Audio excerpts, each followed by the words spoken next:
रोज रोज वही सिंपल दाल चावल बना बना कर अगर आप बोर हो गए हैं और घर में दाल का नाम सुनते ही बच्चों का मुंह बन जाता है, तो आज की ये रेसिपी आपकी सिंपल दाल चावल को बिल्कुल न्यू और मज़ेदार ट्विस्ट देने वाली है।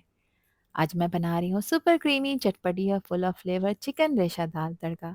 और दाल के साथ प्लेन चावल नहीं, साथ में बनेंगे खुशबूदार जीरा राइस। एक एक दाना खिला खिला परफेक्ट टेक्सचर के साथ बनेगा। अक्सर हमारी दाल अच्छी तो बन जाती है, लेकिन इसमें वो रेस्टोरेंट जैसी रिचनेस और वो मज़ा नहीं आ पाता कि बंदा एक प्लेट के बाद दूसरी प्लेट भी खा ले, जिसमें सॉफ्ट चिकन के रेशे दाल के साथ इतने परफेक्टली कंबाइन होंगे कि हर बाइट में आपको रिच और ज़बरदस्त टेस्ट मिलेगा। लेकिन मैं आपके साथ वो छोटी-छोटी सी टिप्स भी शेयर करूँगी जिसमें सिंपल से दाल-चावल भी बिल्कुल स्पेशल बन जाएँगे। तो चलें फिर शुरू करते हैं इनको बनाना। तो ये रिच क्रीमी रेशा दाल बनाने के लिए 1/4 कप मैंने ली है मसूर की दाल और 1/4 कप ही मैं मूँग की दाल का इस्तेमाल कर रही हूँ। आधा कप मैंने यहाँ पर चने की दाल का भी इस्तेमाल किया है। दालों को पहले अच्छी तरह से चुन लेंगे ताकि इसमें किसी भी तरह का कंकड़ ना हो। फिर इसको खुले पानी से वॉश करेंगे। मैं यहाँ आपको सिर्फ दिखाने के लिए इसको पानी से वॉश कर रही हूँ। इसका पानी फेंक कर 2 से 3 दफ़ा अच्छी तरह से इसको वॉश करेंगे ताकि इसमें मौजूद जो भी गंदगी, जो भी मिट्टी है वो कंप्लीटली रिमूव हो जाए। दाल को अच्छी तरह धोने के बाद यहाँ पर मैंने पानी में डिप कर कर रखा है, क्योंकि मुझे यहाँ पर इसको कम से कम 1 घंटे का रेस्ट देना है। 1 घंटा हो गया है दाल को भीगे हुए। अब एक प्रेशर कुकर में मैंने डाला है 1/3 कप ऑयल। एक मीडियम साइज़ की प्याज को बारीक स्लाइस में कट कर कर इसमें ऐड किया है। प्याज को हमें ब्राउन नहीं करना, बस मीडियम फ्लेम पर इतना सॉटे करेंगे कि हल्की सी सॉफ्ट और ट्रांसलूसेंट हो जाए, क्योंकि प्याज को ज़्यादा ब्राउन करेंगे तो हमारी दाल का जो कलर है वो डार्क हो सकता है। 1 टेबल स्पून इसमें मैंने लहसुन का पेस्ट ऐड किया है। ध्यान रखिएगा ये अदरक लहसुन नहीं है। बस अब इसको भी कुछ देर के लिए प्याज के साथ भून लेंगे ताकि लहसुन का जो रॉ फ्लेवर है बिल्कुल ख़त्म हो जाए और ऑयल में इसकी अच्छी सी खुशबू आ जाए। अब यहाँ पर मेरे पास चिकन ब्रेस्ट का आधा फ़िले है। मैंने इसको बीच में से कट कर लिया है, लेकिन जानबूझकर मैंने इसके छोटे पीसेज़ नहीं किए हैं। इसकी वजह से चिकन जब टेंडर होगी तो हम इसके अच्छे लंबे-लंबे रेशे बना सकेंगे। अगर आप शुरू में ही चिकन को बहुत छोटा कट कर देते हैं तो बाद में खूबसूरती से रेशे नहीं बनेंगे, जो हमारी चिकन दाल रेशा की स्पेशलिटी है।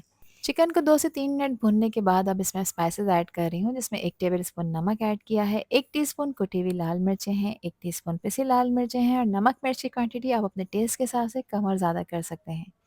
हाफ़ टी स्पून इसमें हल्दी का पाउडर शामिल करेंगे और इसमें पानी ऐड करेंगे ताकि ये मसाले ना जलें। क्योंकि मसालों की भी तो भुनाई करनी है ना यहाँ पे, ताकि इनका जो कच्चा फ्लेवर है ये बिल्कुल ख़त्म हो जाए। मसालों को 2 से 3 मिनट तक अच्छी तरह से मीडियम फ्लेम पर चलाते हुए भूनेंगे जब तक कि इसमें से ऑयल सेपरेट ना नज़र आना शुरू हो जाए। इस स्टेज पे दाल का असल फ्लेवर बिल्ड होना शुरू हो जाता है, क्योंकि मसाले चिकन में एब्ज़ॉर्ब होना शुरू हो जाते हैं।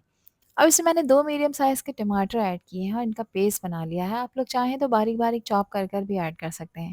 लेकिन क्या है कि अगर आप पेस्ट ऐड करेंगे तो दाल बहुत ही स्मूथ बनकर तैयार होगी। टमाटरों को भी डालकर 1 से 2 मिनट के लिए पका लेंगे और अब इसमें भीगी हुई दाल ऐड करेंगे। दाल का सारा पानी मैंने फेंक दिया है, अगेन इसको वॉश कर कर इसमें ऐड किया है। अच्छा, दाल डालकर भी 2 से 3 मिनट के लिए इसको भून लेंगे ताकि दाल के हर दाने पर ये फ्लेवरफुल मसाला कोट हो जाए। इस स्टेप से दाल में मसालों का फ्लेवर अच्छी तरह से एब्ज़ॉर्ब हो जाएगा और फाइनल टेस्ट बिल्कुल फीका नहीं लगेगा। बस दाल को ज़्यादा भूनना नहीं है, वरना दाल नीचे से लग भी सकती है। अब दाल को यहाँ पर गलाना है तो मैं इसमें पानी ऐड कर रही हूँ। मैंने इसमें तकरीबन 6 ग्लास पानी ऐड किया है। मैं प्रेशर कुकर में इसको पका रही हूँ तो 6 ग्लास पानी काफ़ी है। अगर आप इसको पैन में पका रहे हैं तब आप इसमें 7 से 8 ग्लास पानी भी ऐड कर सकते हैं। पानी ऐड करने के बाद एक दफ़ा इसको मिक्स कर लेंगे और प्रेशर कुकर की लिड लगाएंगे। जब विसिल आना स्टार्ट हो जाएगी तो गैस का फ्लेम मीडियम करेंगे और इसको 12 से 15 मिनट के लिए प्रेशर में कुक करेंगे, ताकि दाल अच्छी तरह से टेंडर हो जाए लेकिन बिल्कुल पेस्ट ना बने। क्योंकि आगे मुझे इस दाल की क्रीमी कंसिस्टेंसी भी सेट करनी है तो इतना टाइम तो लगेगा। जब तक दाल गल रही है, जब तक यहाँ पर चावलों की भी तैयारी कर लेते हैं, जिसके लिए 1 प्याली लिए हैं मैंने बासमती राइस। अच्छी क्वालिटी के राइस आपने यूज़ करने हैं। चावलों को मैंने अच्छी तरह से चुन लिया है ताकि इसमें किसी भी तरह का कंकड़ ना हो। चावलों को भी खुले पानी से वॉश कर कर डिप कर कर रखेंगे आधे घंटे के लिए, ताकि चावल अच्छी तरह से पानी को एब्ज़ॉर्ब कर लें, खिले-खिले और लंबे बनकर तैयार हों। इस स्टेप को आपने स्किप नहीं करना। चावलों को पकाने के लिए एक पैन में मैंने डाला है 2 टेबलस्पून घी। मैं घी ऐड कर रही हूँ, आप चाहें तो 3 या 2 टेबलस्पून इसमें ऑयल भी ऐड कर सकते हैं। कुछ साबित गरम मसाले हैं, 1 तेज़पत्ता, 1 टीस्पून सफ़ेद ज़ीरा, 2 लौंगे और 2 से 3 साबित काली मिर्चें मैंने अच्छी खुशबू के लिए डाली हैं।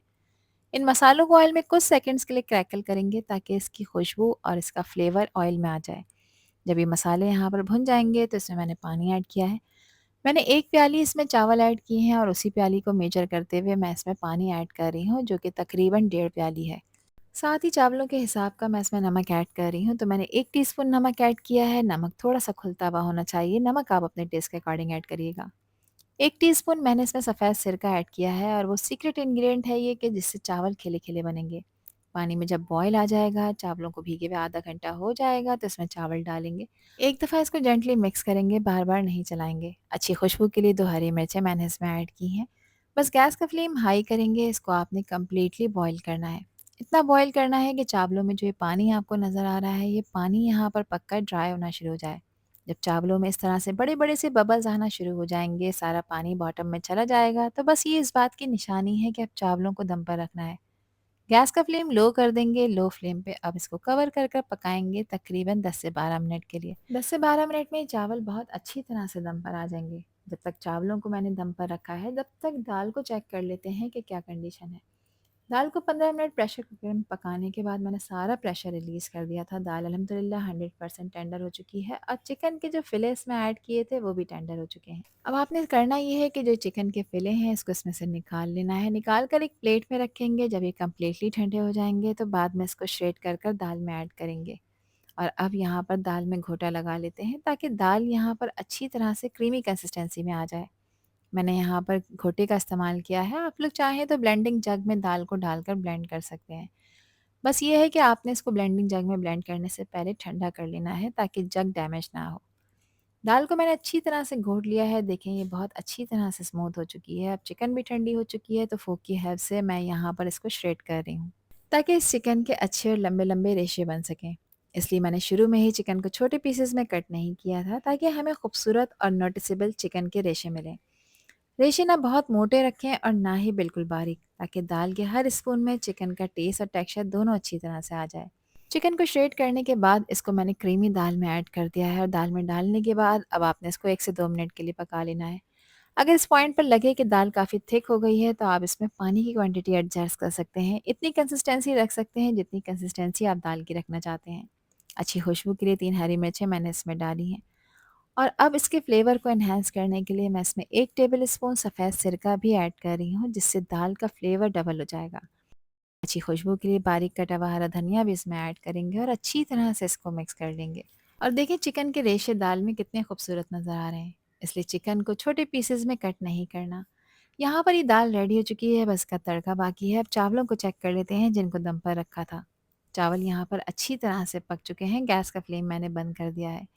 और अब जेंटली इसको स्पैचुला की हेल्प से मैं इसको चला रही हूँ। ज़्यादा ज़ोर-ज़ोर से मिक्स नहीं करना है वरना चावल यहाँ पर टूट सकते हैं। आप देख सकते हैं कि एक-एक दाना कितना खिला-खिला और खूबसूरत नज़र आ रहा है और ज़ीरे की खुशबू इन सिंपल चावलों को बहुत ही ज़बरदस्त फ्लेवर दे रही है। क्रीमी चिकन दाल के साथ ये ज़ीरा राइस ऑनेस्टली एक परफेक्ट कॉम्बिनेशन बना देते हैं। अब बारी आती है चिकन रेशा दाल के सबसे इम्पोर्टेंट और मज़ेदार स्टेप की। इसका गरम-गरम तड़का, जिसके लिए एक पैन में मैंने आधा कप ऑयल डाला है। 3 से 4 लहसुन की कलियों को स्लाइस में कट कर इसमें ऐड किया है और लहसुन को मीडियम फ्लेम पर आहिस्ता-आहिस्ता फ्राई करेंगे। जैसे ही लहसुन में हल्का सा कलर आना शुरू हो जाएगा, इसमें मैंने साबित गोल लाल मिर्चें डाली हैं जो कि तकरीबन 6 से 7 हैं। साथ ही इसमें 1 टीस्पून साबित सफ़ेद ज़ीरा भी ऐड करेंगे। जैसे ही लहसुन का कलर चेंज होकर लाइट गोल्डन कलर का हो जाएगा, तो बस अब इस गरमा-गरम तड़के को डाल देंगे अपनी क्रीमी फ्लेवरफुल दाल के ऊपर। जैसे ही सिज़लिंग तड़का दाल के ऊपर जाएगा, लहसुन, जीरा और साबित लाल मिर्चों की खुशबू पूरी दाल का फ्लेवर ही चेंज कर देगी। सिंपल सी दाल अब बिल्कुल नेक्स्ट लेवल की हो चुकी है। अच्छी तरह से इसको मिक्स कर लेंगे और ऑनेस्टली इस क्रीमी चिकन दाल के साथ खुशबूदार ज़ीरा राइस हो तो फिर किसी और चीज़ की ज़रूरत ही नहीं। एक कंप्लीट कंफर्टिंग और सुपर डिलीशियस मील तैयार है। इसको मैंने सर्व किया है फ्रेश सैलेड के साथ। आप अपनी मनपसंद अचार चटनी के साथ भी इसको एंजॉय कर सकते हैं। तो फिर रेसिपी ट्राई करें और मुझसे शेयर करें अपना फीडबैक कि आप लोगों ने कैसे दाल चावल बनाए।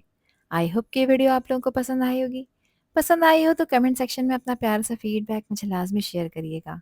और अगर आपको मेरी रेसिपीज़ और वीडियोज़ अच्छी लगती हैं तो मुझे इंस्टाग्राम, टिकटॉक और फेसबुक पर भी फॉलो कर लें। अल्लाह हाफ़िज़, अल्लाह निगहबान।